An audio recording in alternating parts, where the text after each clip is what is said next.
샴 지표라는 게 있거든요. 그게 0.55%를 통과하면은 이제 경기 침체를 공식적으로 선언하게 됩니다. 근데 그 0.43이에요. 6월달 기준으로. 7월 아니면 8월쯤에 아마 경기 침체에 떨어질 거예요, 미국이 공식적으로. 그래서 9월에 금리 인하를 하려고 지금 작업 중이 아닌가. 그래서 그 추석에서 11월 사이쯤을 좀 우려하는 거로 보고 있어요.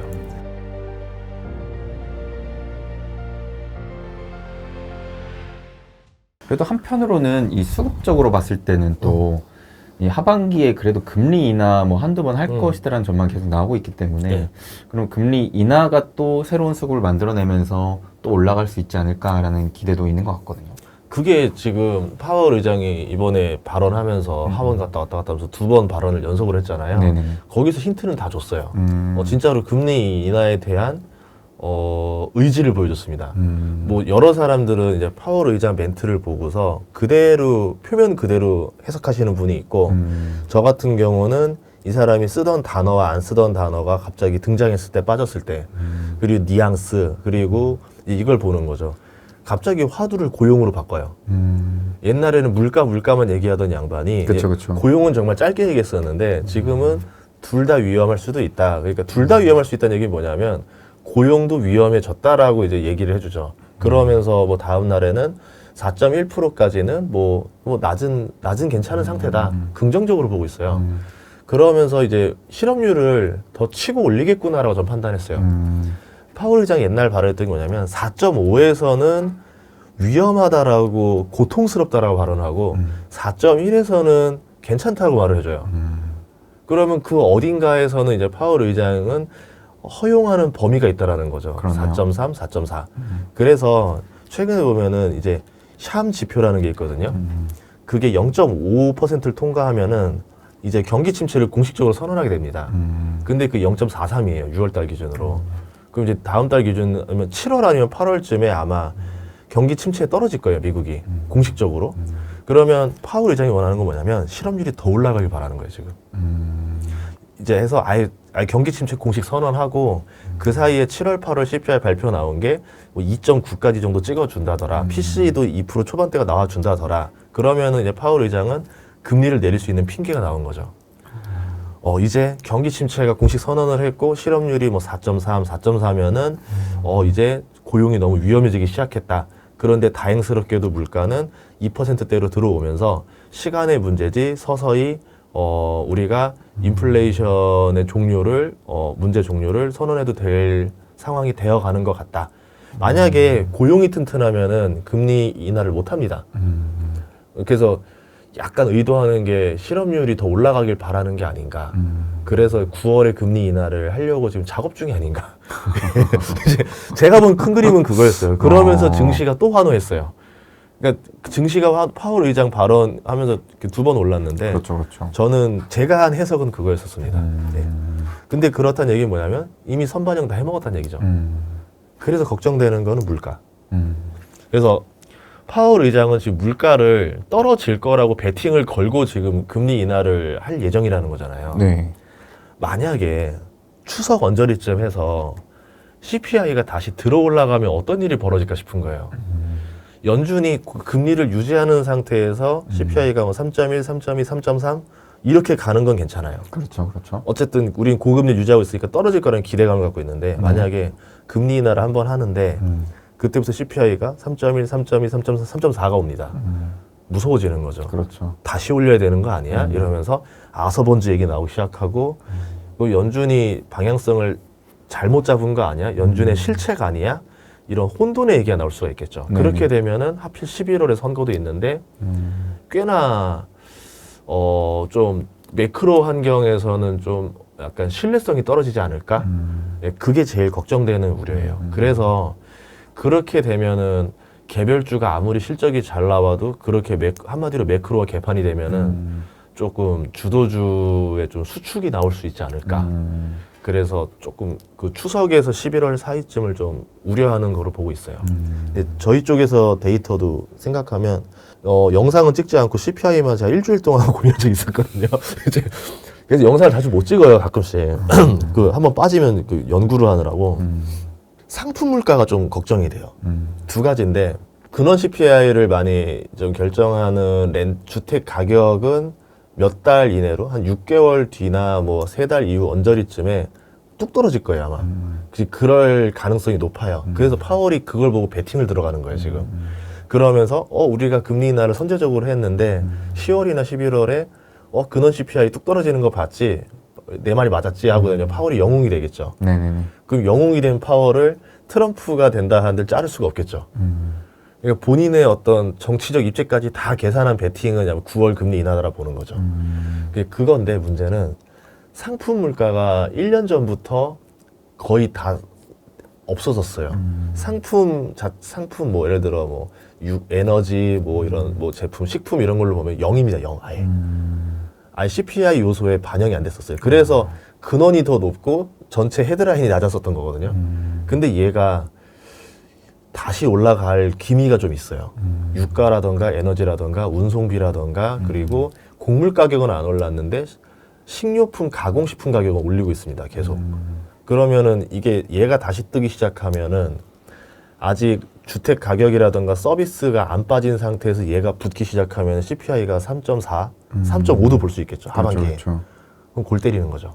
그래서 얘가 먼저 오는 사태가 터질 거냐 아니면은 근원이 먼저 무너져 주면서 이거와 맞물려 가지고 CPI가 전체적으로 하락세인 것처럼 보이게 만들 거냐.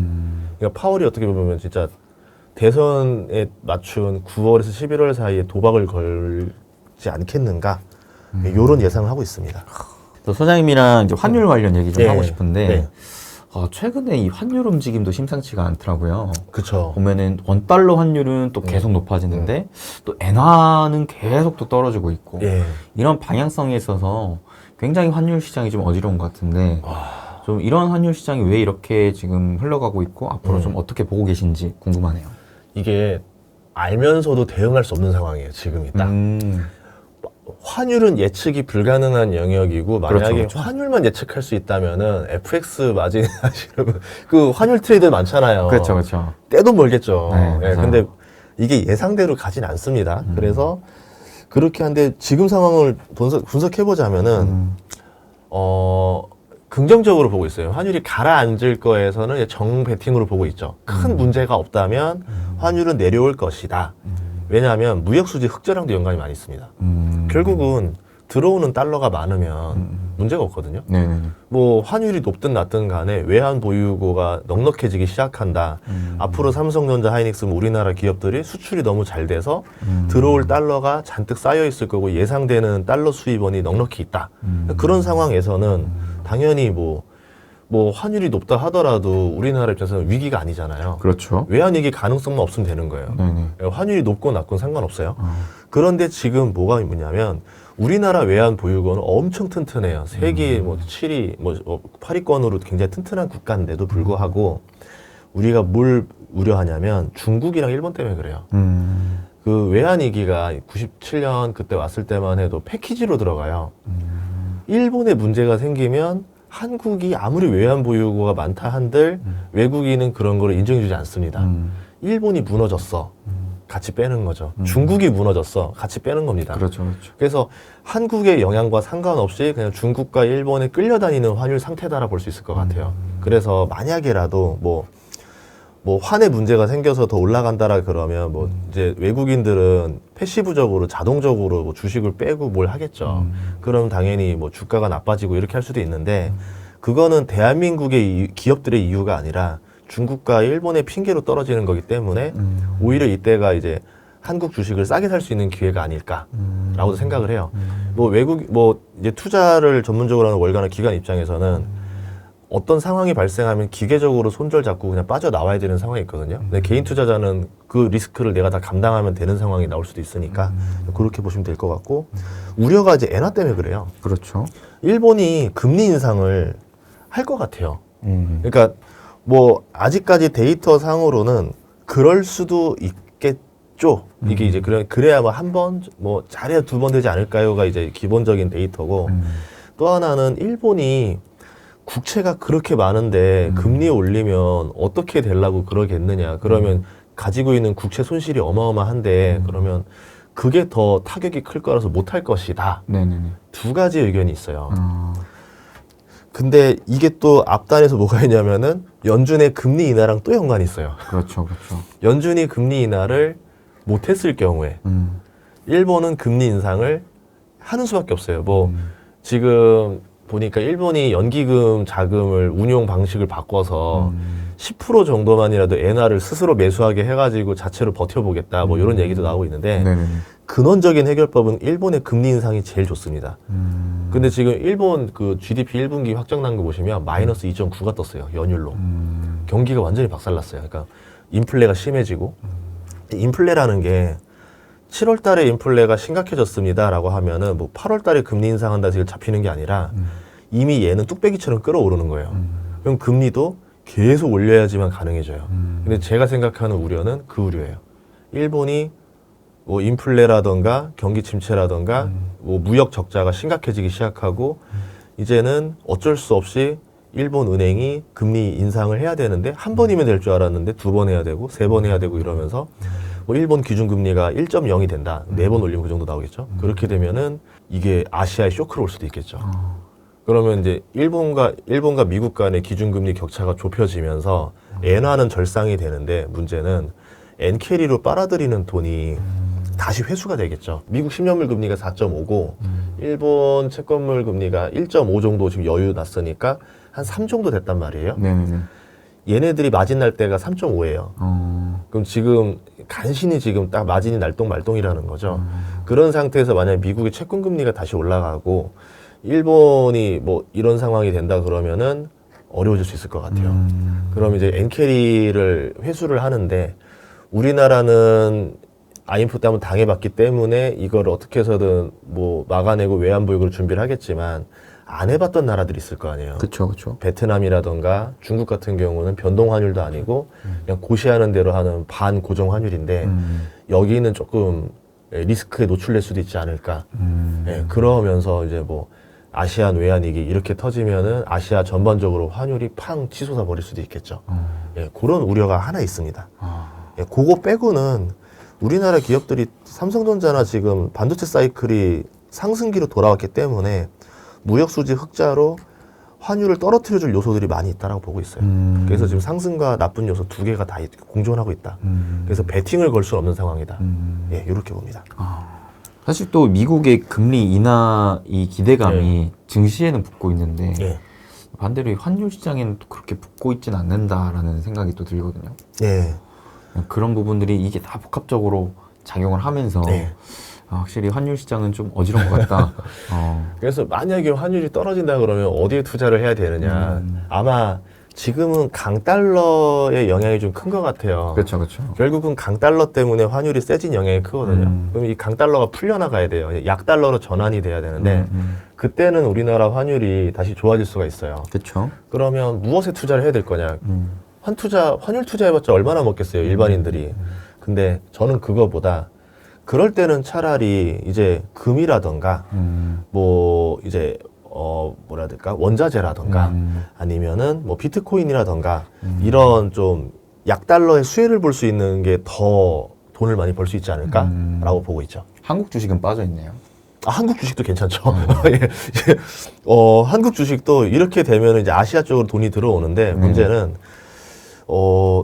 신흥국의 뭔가 좀 성장 스탠스를 보여준 상태에서 빠져야 될 것 같아요. 근데 얘네들은 그런 거 상관없이 그냥 강달러, 약달러 하면서 직관적으로 움직이는 애들인 그렇죠. 거고 네네. 한국 증시는 그러면서도 불구하고 주도주가 돈을 더 잘 벌 걸 보여줄 수 있을 때 예, 두 가지가 맞물려야 되지 않을까. 특히나 또 이 미국 장세가 강세 흐름에서 약세 흐름으로 바뀔 때 주로 원자재 또 사이클이 오잖아요. 네. 그래서 뭐 금도 그렇지만 이제 원자재도 좀 봐야 될 때가 아닌가 생각도 들거든요. 원자재 괜찮아요. 지금 원자재는 수요와 공급이잖아요. 그렇죠, 그렇죠. 그럼 지금 아시아 경기나 이게 되게 나빴어요. 중국 때문에 수요가 많이 바닥이었었어요. 근데 중국이 바닥인 상태에서도 수요가 올라오는 게 있습니다. 철강 이런 거. 네네네. 인도 때문에. 인도가 제2의 중국이 되려고 하면서 엄청나게 원자재를 블랙홀처럼 빨아들이고 있어가지고 그래서 수요가 나쁘지 않은 상태였었어요. 근데 여기서 약달러까지 더해진다? 그러면 원자재 가격은 더 올라가겠죠? 그렇죠. 그 상태에서 중국도 경기 회복을 시작하려고 한다? 그러면 원자재 가격은 더 떨어질 가능성보다는 올라갈 가능성이 높겠죠. 여기다가 미국이 대규모로 인프라 공사를 오랫동안 해야 된다? 그럼 인도만큼의 원자재 블랙홀이 되는 거거든요. 그 원자재 블랙홀이 그동안은 근 20년간은 중국밖에 없었는데 중국 빼고 지금 인도, 미국 여기다가 중동도 하고 있고 여기서 만약 중국까지 변한다 하면은 원자재 대란이 뭐 한 근 5년 뒤, 10년 뒤에는 예상해 볼 수 있겠죠. 네. 좋습니다. 근데 이제 아직 그거 5년, 10년 뒤는 너무 먼 이야기고 예. 또 우리 한국 투자자분들은 또 워낙 성격이 급하지 않습니까? 롱 아니면 숏인가요? 네. 그래서 당장에는 이제 약달러 흐름이 안 나온 상황이고 강달러 흐름이 유지되고 있는 상황이기 때문에 많은 분들께서 특히나 더 한국 주식보다는 미국 주식 선호 심리가 유난히 최근 들어 더 강해지고 있는 것 같거든요. 뭐 금투세 이슈도 있거니와 점점 이제 해외로 자산을 좀 유출하는 이제 흐름이 더 많아지는 것 같은데 이러한 현상에 있어서는 좀 어떻게 생각하세요? 다행스럽게도 또 이렇게 많이 언론에서도 얘기하고 유튜브에서도 그런 얘기를 하면서 국가에서도 되게 불안감을 느낄 것 같아요. 좀 해외로 빠져나가는 이유가 뭐냐면 해외 주식이 오르니까. 그쵸. 그쵸? 단순하죠. 그럼 국내 주식 주가도 올리면 돼요. 그리고 또 하나가 뭐냐면 해외 주식은 배당금이라든가 이런 배당 성장의 모습을 잘 보여줍니다. 그럼 대한민국은 지금 어떤 상황이냐면 부동산이라는 주력 자산이 붕괴가 됐어요. 안 오르고 재미가 없어졌어요. 그러면 이제 부동산을 빼고 투자하려고 보니까 할 수 있는 게 이제 국내 주식인 거죠. 그쵸. 근데 꼭 국내 주식만 할 필요가 없고 해외 주식과 국내 주식으로 어디에 투자해야 될 것인가, 포트폴리오를 어떻게 나눌 것인가에 대한 고민이 시작됐습니다. 만약에 국내 주식이 괜찮다라고 하면 예를 들어서 뭐 금투세가 뭐 폐지가 된다. 그렇게 되면은 국내 주식도 나쁘지 않은 상황인 거예요. 장기 투자처로. 그리고 뭐 배당에 대해서도 세율이 지금은 배당을 많이 받아서 도움될 게 하나도 없어요. 소득세로 이게 2천만 원 넘으면 금융투자 소득세로 걸리기 때문에 종합과세에 걸려요. 45%? 49%까지 찍힐 거예요. 그러면 배당 받아서 이득이 없거든요. 요거를 좀 개선해 준다던가 그렇게 하면은 월세처럼 돌릴 수도 있겠죠. 그래서 밸류업 프로그램이 얼마나 해줄 것이냐, 금투세를 어떻게 해줄 것이냐에 따라서 국내 주식도 매력이 생길 것 같아요. 그럼 국내 주식에서 먼저 매력 붙는 게 가치주들, 뭐 지주사들, 이제 배당이 우상향할 수 있는 꾸준한 주식들, 여기들이 이제 월세 받지 말고 그냥 배당주 사시면 됩니다. 세입자 스트레스 없고 공실 스트레스 없고 재건축 스트레스 없고 뭐 없이 그냥 주식만 사면 꾸준히 배당받고 노후를 준비할 수 있다. 이제 이런 문화가 10년, 20년 계속 갈 수 있지 않을까. 그러면 우리나라도 이제 퇴직연금 문화가 지금은 뭐 ETF 이렇게 투자할 수 있는 형태에서 직접 주식을 굴릴 수 있게 변경을 해줄 거고 실제로 지금 퇴직연금으로 들어오는 자산이 엄청 빠르게 늘고 있어요. 그게 크게 늘어나기 시작하면서 이제 트렌드가 붙겠죠. 노후는 주식으로 해결하는 거다. 이제 그런 것들이 좀 쌓이고 나면은 뭐 미국 주식도 괜찮겠지만 국내 주식도 나쁘지 않겠다라고 보고 있습니다. 장기적인 전망이에요. 그래서 제도가 해결하지 않으면 안 된다. 네, 이렇게 보고 있습니다. 처음에 이제 올해 사실 정부에서 밸류업 프로그램 정책을 이제 내세웠을 때 물론 이제 뭐 총선 앞두고 좀 정치적인 이슈도 있었겠지만 이런 움직임이 나온다라는 것 자체가 정말 이제 장기적으로 봤을 때 우리나라 이런 퇴직연금 제도 뭐 변화부터 해서 확실히 안정적인 주식 투자의 방향성 이런 운용이 나올 수도 있겠구나라는 기대감을 좀 가졌거든요. 예. 또 한편으로는 이 정부의 움직임이 나오기 이전의 흐름의 그 기업들의 움직임을 보니까 이미 2022년 말부터 생각보다 자사주 매입 및 소각의 움직임을 하는 기업들이 많아지고 있더라고요. 그러니까 맞아요. 정부가 움직이기 전에 이미 기업들이 움직이기 시작했다. 네. 그러니까 이게 좀 맞물리고 있는데 제가 하나 안 쉬운 거는 아직 이제 투자자들의 인식이 한국 주식에 대한 인지도가 많이 낮다. 오히려 기관이나 외국인들이 매수해 줄 거예요. 그래서 주가가 올라가고 나면은 그때 또 뛰어들겠죠, 개인들이. 그러면 그 좋은 주식들, 밸류업에 수혜보는 주식들을 또 비싸게 사겠죠. 그리고 나서 이 주가들이 또 떨어지고 나면은 내 이럴 줄 알았다. 이러면서 이제 또 나라 탓하고. 이제 그러니까 결국 국민들도 같이 깨어 있어야 돼요. 그러니까 좋은 큰 흐름이 갈 것 같고 아직 안 올랐다. 상승 초기다 그러면은 같이 타야 되는데 꼭 그걸 비싸게 사요. 안 그랬으면 좋겠어요. 저는 이게 될 거라고 보는 게 손해보는 사람이 없는 구조예요. 맞아요, 맞아요. 우선 국가도 손해볼 게 없습니다. 국민들도 손해볼 게 없어요. 그리고 이거를 해주는 금융권이 손해볼 게 없어요. 만약에 밸류업이 잘 되면 아까 말한 대로 이제 배당이나 이런 게 늘어나면서 이제 배당주 문화가 더 확대가 돼요. 그런 말씀한 대로 이제 퇴직연금으로 안 팔고 계속 죽을 때까지 홀딩하는 주택연금 같은 형태로 바뀔 겁니다. 안 그래도 우리나라 이제 부동산 지금 부채도 심하고 허그가 떠안고 뭐 PF 문제도 지금 있고 뭐 주택연금도 제 생각에는 이제 오래 못 갈 거란 말이죠. 그것도 폐지해야 될 것 같은데 그렇게 됐을 때 국민들이 노후를 대책 마련할 수 있는 마련을 해줘야 되는 상황이죠. 그래서 이제 개별적으로 퇴직연금이나 이런 데 투자해서 자기 돈 불려라. 이렇게 되면 퇴직연금은 돈이 쭉쭉 들어오는데 이랬을 때 돈 버는 데가 우리 뭐 미래에셋이라던가 이제 삼성이라던가 한국투자라던가 초대형 자산운용을 가지고 있는데 이 대형 증권사들이 또 수혜해요. 그렇죠, 그렇죠. 그러면 서로 이익 보는 구조가 딱 맞물렸잖아요. 부동산에서 주식으로 전환.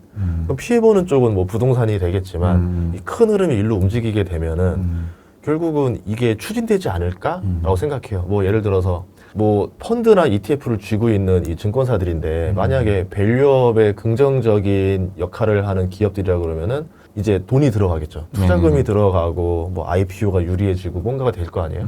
그러면은 서로 좋아지니까 이렇게 바뀔 수밖에 없지 않을까 생각을 하고 있습니다.